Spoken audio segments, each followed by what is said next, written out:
The Detroit Lions nail the 6th round of the NFL draft. They take two guys that we're going to highlight that are just absolute steals. Things get weird in the 4th round with the Lions. Well, let's start at the beginning. We like what they did early. Then things get really weird in the 4th round. We don't have a 4th round pick, but somehow we end up with two with some really aggressive trades.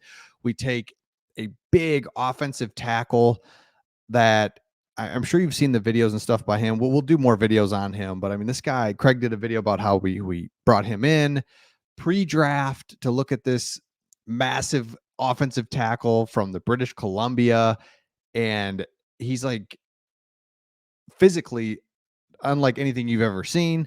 Like, okay, he never played college football or anything, so it's like I don't know. And then the next thing you know, we take a guy from Utah. He's like, oh, he's a safety. No, he's a running back. Wait, we traded up for a running back or a safety, right? So it's kind of like, what is going on? Then in the 6th round, so we'll talk about that later, but the 6th round stuff really makes up for the whole draft because the Lions needed an interior offensive lineman. It's like, what are we going to do? Interior offensive lineman, like we really need that because we have Ragnow, a lot of injuries, a lot of wear and tear on him. I don't like that. You got Graham Glasgow, who's older, and then we've got Kevin Zettler, the guy that we just got, older again, really good, older. So it's just like an old interior offensive line. It's a really important part of your team. So what do? We go out and get two guys. First one we're going to highlight is Christian Mahogany, offensive guard. This is huge because we get him at pick 210. Here's what's crazy. Brandon Thorne, who is an offensive line expert, had him at his 10th highest interior offensive lineman, which would give him about a 3rd round value. We get him in the 6th round. Dane Brugler of The Athletic, really well known and respected, had him going at 99. So everybody that Pride of Detroit, again, shout out to Pride of Detroit on this article, they looked and they said the highest we saw him going was 126. And yet the Lions are able to still grab him all the way at 210. So if you look at it, here's what Thorne had to say. And we'll get to his RAS score in just a second. Overall, Mahogany is a big, powerful, tone-setting presence at guard that can impose his will downhill, vertical-based run game centered around RPOs and play action. Perfect. He needs to be big and powerful, but he also needs to move a lot in Ben Johnson's offense. It needs to have the footwork to do that.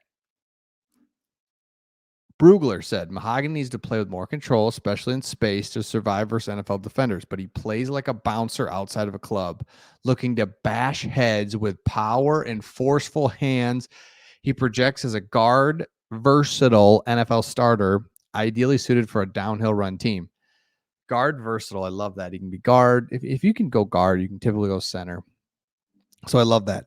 When Brad Holmes was asked to describe what he liked in him, he said he has some dirt bag in him. A sign for a prospect who grew up in New Jersey, but also an important characteristic you want an offensive lineman. So this guy is just a road grader, physical beast. You look at his RAS score. This is your raw athletic score. The best possible score is a 10, and they look at all of your different areas, composite the score, and you come up with a 9.58 for him. And literally his height, if his height was better, is out of this world. His explosion grade is elite. Speed is elite. Agility is great. His vertical, 32. His 45.13 for a big, I mean, again, he's a big dude at 6 foot 314. So just compact, ready to maul you. So that's offensive guard. So the Lions take care of that. Find a guy that should have went at least 100 picks earlier. They find in the 6th round. Should have been a 3rd rounder all day. Find him in the 6th round. Then they go to Mekhi Wingo, defensive tackle. Love this. The Lions and Brad Holmes have been looking for Aaron Donald they're just going to continue to look for Aaron Donald forever.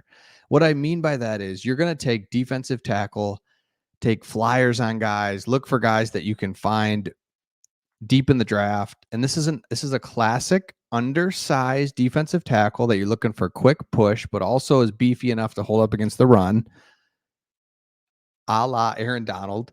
And you're looking for that Aaron Donald type guy that's big, strong, powerful, but can get to the passer and disrupt on the interior of your defense.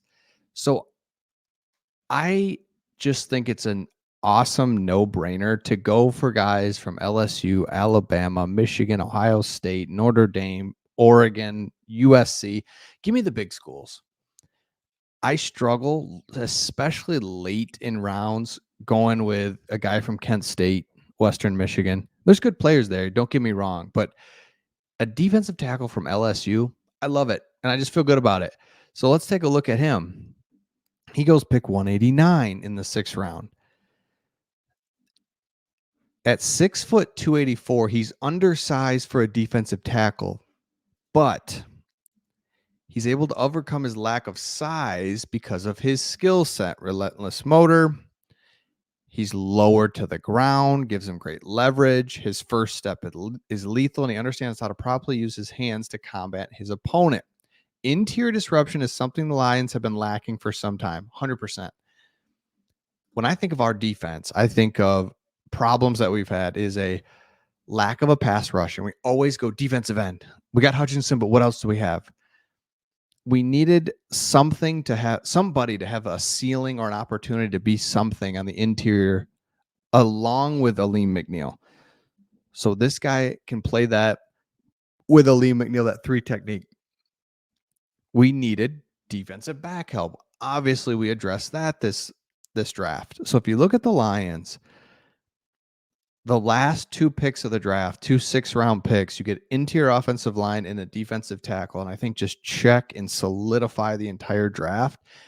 And these 2 players, Mahogany especially, such a steal at that point in the draft to be able to get an interior offensive lineman that everyone thought was going to go in the 3rd round. And then to get an LSU player that fits everything the Lions are about. Let's go. So Aleem is going to spend most of the time starting the 3 technique. It'll be backed up by Wingo, Levi Onwuzurike, and Chris Smith.